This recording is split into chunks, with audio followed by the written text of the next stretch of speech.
Okay, this is Jacob Schmidt with DeerHuntingSchool.com. I just wanted to show you this here for you guys that like baiting, um, and if you've ever thought about baiting, this strategy I'm fixing to show you is from what I believe the greatest strategy. I'm going to have to kind of explain it to you why it works so well. But if you're going to bait, this strategy here, you really need to put it in your arsenal of baiting. And it's going to take some discipline because you're going to have to back off of the bait station. In some cases, you may not even be able to really get a good shot to the bait station. So, anyways, let me explain this here to you. And I'm going to pull out some of these tools here and show you this. What I'm going to do is measure. I'm going to zoom in here real quick, and I'm going to measure this for you. And this is an actual setup. This is really true setup, okay, that actually happened. Okay, you see this stand is 100 yards, or may have even been 120 yards off of the bait station. Okay, you've got the corn spread out here, spread out by hand in a really long area. It's pretty good size area. Probably about a 50 yard by 25 yard width. Take a 50-pound bag of corn and just sling it and spread it out very thin. And that allows the corn to last a little longer. It keeps the deer feeding there a little longer. The purpose of this, the reason this stand was so far off, was not to get shots at this corn pile. This was a buck hunting setup, and it worked tremendously. I'm just going to tell you that right now. It worked tremendously, and I'm going to show you why it works so well. One reason it works so well, and the reason I have this picture pulled up, and you see there's a bunch of clear cuts around here, but we're going to take you to an older picture in just a second. Reason it works so well, guys, you see these brown trees that run up through here? These are oak trees. It was a creek. This is actually a mountain, top of a hill, mountain. I call it a hill, but it's considered a mountain, I think. But this is bottomlands down here. This is actually a river bottom that floods. This is a mountain land. Now this is clear cuts now in this picture. This was a recent picture. This was a huge clear cut. But I'm going to take you back one more picture and show you something here. Okay, you see this area here, and this is 2000, okay? This area here had been cut a little bit. It was fairly thick, but not super thick. And this is pretty close to the way this was set up too. This could be off just the slightest bit. This was been over 15 years ago when this happened. But you see this here. This has all been thin cutted or strip cutted, whatever. Here you see all this. This has all been same thing. All this over here, all these areas around this particular area has been slat cutted, thin cutted, whatever you want to call it. Okay, so what that caused was at 2000, from 2000 to 2006, in this time period. Okay, here before this was logged, this was actually logged about not too long. These two areas were logged, but right before these areas were logged, what this allowed is you had all this super thick areas that were bedding, feeding area, and everything for a lot of deer to stay in. Okay, all the way around this area.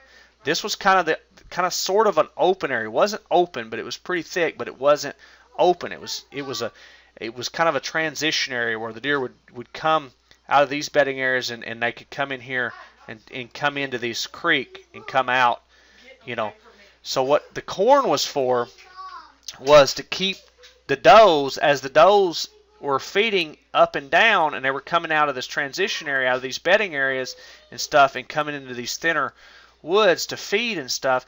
What the corn was to keep does stopping here every single day. And actually, this corn was put there about once every week by hand, spread out very thin, and it was only hunted during the rut. The stand was only hunted during the rut, so the corn was just put there for about 2-month period every week without no one hunting it. So what happened as when the rut came in, these bucks around here, the older bucks, the younger bucks would come into the corn, but the older bucks would avoid this corn. the older bucks in the area, they had done figured out that corn piles were danger. But what these bucks would do is on a westerly wind, when you had a wind out of the west, they would scent check this area, and they felt safe doing it because this was fairly thick. But these bucks were bedding here, these bucks were bedding here, these bucks were bedding here. They were bedding all around this area, and there was a bunch of them. Unbelievable amounts of bucks. But there was, in 3 years, there was 5 or 6 mature bucks taken off of this one deer stand. We're talking, not monster bucks like you'd see on TV, but we're talking mature bucks. We're talking 115 to 125 inch bucks, which for Arkansas, them are pretty good sized bucks. And an area like this without agriculture and stuff, pretty good sized deer, really it is. Just being honest. And what happened, like I already said, these bucks were scent checking this corn, and that's why it works so great, because this stand was backed off. It was backed off far enough. If you're going to do this, you need to find an area where there's a lot of bucks, potential of a lot of bucks, a lot of thick area like this. I mean, if you look at this, I know this is clear cut now, but it wasn't then. This was all super thick. You see how large this is. This is probably a mile here long. Okay, this is a huge area here. This from here to here may be, well, we can just measure real quick just to see. We'll put it in miles. I would say it's probably close to a mile. Well, half a mile. Okay, so that's a half a mile. Still big area. Okay, and then we'll zoom out here. I'm going to look at this one. This one's probably a mile. Okay, that's a little over a mile. That's a huge thicket. So there's a potential of a lot of bucks. And you see all this area here is all the same way. Okay, now this particular one area is a small area. I'm going to put it into yards and zoom in on it. This particular area is not a really big area. Less than 200 yards long, okay? But what was happening is you had a lot of bucks all around because of all the thick areas that they had. And all the corn was to do was to draw does there every single day. That's all that mattered. That's all that mattered was as long as there was does coming there every single day, these mature bucks knew that. They knew by smell and they knew everything. And by backing this deer stand off far enough, it kept them bucks on a westerly wind coming in between the stand and the corn. Okay. Now what happens a lot of times, people put their stand in here, 30, 40, 50 yards from the corn or the bait station, and what happens is the bucks will scent check that at 60 to 120 yards back from that corn. Well, when your stand is at 50 yards, that means that the buck is coming in from behind you from the downwind side of you, and he actually smells you, and he considers it danger, and he stops coming to it altogether, unless it's dark. So by backing this stand off far enough, the bucks are actually coming in they're actually coming in downwind of you, but they're upwind of the corn, of the bait station. In this particular case was corn. So they're scent checking this because they're coming in upwind of it, but they're downwind of you. And the reason a lot of guys have a tough time with this is because the stand is backed off so far that you may not even be able to get a shot at the corn. But what was coming to the corn anyways was, does and young bucks, and this particular person was for mature bucks. Worked awesome, guys. I actually seen this and seen the setup, and this is really awesome setup here, and this was really how it happened. I may be off a little bit on these, but I do know for sure that the stand was about 120 yards from that corn pile. And it wasn't a corn pile. It was spread out thin, so the deer would have to kind of mingle through it. Instead of just coming in there feeding and then boom, up and gown, because if you've got a hot doe and she's mingling through this corn pile, she may stay there for 30, 45 minutes. Well, that leaves plenty of time for bucks to come and scent check, and he gets frustrated, and he'll come out of this super thick area, or come out of this thick area over here, you know, and come up into this area scent checking, you know, to make sure he's with her. Because a lot of times a buck will stay laid down, a doe will come out and she'll feed, and then she comes back. Well, if she mingles for too long, he gets up off his feet and comes and scent checks to make sure she ain't gone. And guys, it's a great strategy. I just wanted to share this with you. If you're a baiter, I'm not particularly a baiter. I like finding natural food sources. And the main, you know, the main reason is for that is it costs a lot of money to bait. A bag of corn nowadays is about $10 a bag. You know, and I see guys all the time with pallet. I've seen a guy. I've seen several guys, but I seen a guy the other day with 2 pallets on a trailer of corn, and I imagine it was a deer camp that went in on it. But guys, it costs a lot to bait. But if you are going to bait, and it can be done and kill big bucks, you have to be creative with it though, because them big bucks are not going to walk into that corn pile. They're going to know that you have put that corn. They're not stupid. Older deer are not stupid. But if you're creative with it, and you can be disciplined enough to back off of that and get back to in that zone of where them bucks are scent checking that, they're going to scent check that on the downwind side. But you have to be back far enough where you're downwind. And the other key is to find an area like this where there is a lot of bucks. And it will work great. It will work great for you guys. If you are a baiter, I just want to suggest that you try that out. You may look on an aerial photo and find an area like this here, something that's thick, really thick, a lot of areas around it, and you can bait kind of an open area like this here.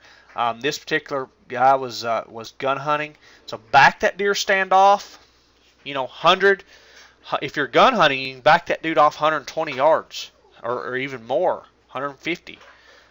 Cut you a couple shooting lanes towards that pile, okay? You know, like this here. Don't make them huge, but cut you a couple shooting lanes so you can catch when them bucks come in scent check. You have a good clear shot at them, okay? This here can have a really good. You can have a. This is good. This can really work for you and really, you know, produce some good deer, and it'll get you where the deer are, where the bucks are, because the bucks are going to scent check that. When you put corn out or any kind of bait that the deer are feeding on, it actually is a food source, and bucks scent check food sources. The thing is, a lot of people don't realize the mature bucks scent check it from a distance. Guys, they scent check bedding areas. They're scent checking. They're on the downwind side. The problem with most people is they get in too close to that area, and the buck actually comes in behind them, and he smells them, and they never know he was ever there, because he just turns around and he's gone and never comes back. If you can get back far enough out of that, where he's in between you and what he's scent checking, whether it's a bedding area, food source, whatever, you've got to work the wind and play the wind with it. In this case here, this was a perfect setup for a westerly wind, because you've got the wind blowing across the corn, blowing up towards the deer. He would scent check it at anywhere from about 60 to 120 yards, depending on how well he could smell, I guess. So anyways, hope you guys enjoyed this video here. I think it can really help you out if you do like baiting, and you're wondering why how the big bucks are working around the baiting station. That's the way I see it. Guys, I've had trail cameras up on bait stations just to see, and so far the biggest buck I've had on a bait station is a 6-pointer, a 1.5-year-old buck. It's the biggest buck I have had so far. Not saying that they big bucks won't, because I have seen them in other people's things, but I think they're less pressured deer. This area here was heavily pressured deer. It was public land. It was gun hunting heavily. So there was a lot of people hunting it. The bucks were a lot more wiser than you would see on less pressured land. So this is an idea for you. Try it out, guys. I think it will really help you out, especially if you get everything together like you need, which is, in this case, was super good area for a lot of bucks to be in the area, and then setting it up and doing it just right. Because the thing was, the corn was put there for weeks and for months, 2 months before it was ever hunted, or a month and a half before it was ever hunted, and then it was hunted only during that particular time, and it was hunted just right when the wind was right and everything. So, you gotta be disciplined when if you're going to kill mature bucks, you've got to be disciplined. And I just wanted to share this with you guys. This is Jacob Schmidt with DeerHuntingSchool.com. Check out DeerHuntingSchool.com for more tips, information, things like that on deer hunting. Guys, this was honestly the best strategy I've ever seen on baiting. And like I said, I'm not a baiter. I have tinkered around with it, and I've seen a lot of people do it. So I do know quite a bit about it. And this right here worked the best. If I was going to bait, this would be the way I would do it. I would set my bait station, and I would hunt back off of it a ways, unless I was just trying to kill a young deer or a doe or something. So anyways, have a good day. This is Jacob Schmidt with DeerHuntingSchool.com. One more time, check out DeerHuntingSchool.com for more tips, information, things like that on deer hunting. Have a good day. Bye-bye.